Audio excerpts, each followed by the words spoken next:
Bupati Ogan Komering Ulu Kuryana Aziz melantik 156 CPNS di halaman rumah dinas Bupati Oku. 156 CPNS yang dilantik tersebut terdiri dari tenaga guru, kesehatan, dan teknis yang sudah ditempatkan di instansi masing-masing di wilayah Kabupaten Oku.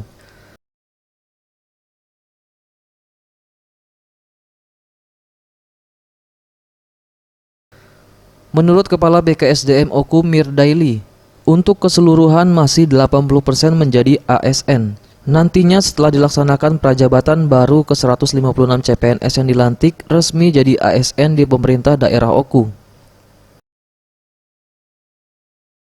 Dari 2019 kemarin ini berproses sampai dengan hari ini diserahkan SK-nya. Kemudian dia baru kondisi 80% PNS-nya.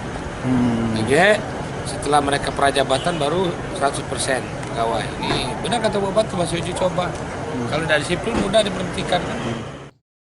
Sementara itu Bupati Oku Kuryana Aziz menegaskan, setiap CPNS yang baru dilantik harus menunjukkan kinerja yang baik, serta dapat menegakkan disiplin saat melaksanakan tugasnya sebagai ASN. Artinya pegawai itu kan masih uji coba. Ya. Nah, mudah-mudahan mereka ini mengerti dengan arahan saya tadi, apa yang saya sampaikan tadi, mudah-mudahan akan mentaati tugas-tugasnya, menunjukkan kedisiplinannya. Harapan kita demikian dan dapat membantu tugas-tugas pemerintahan di kota. 10 tahun tidak boleh pindah. Gitu. Ya, harapan kita tidak boleh pindah. Kuryana Aziz juga berharap CPNS yang baru dilantik dapat mentaati tugas yang diberikan, serta disiplin dalam membantu jalannya roda pemerintahan Kabupaten Oku. Ia juga meminta seluruh CPNS yang berasal dari luar Kabupaten Oku agar dapat mematuhi peraturan yang mengharuskan mengabdi selama 10 tahun baru bisa pindah keluar Oku.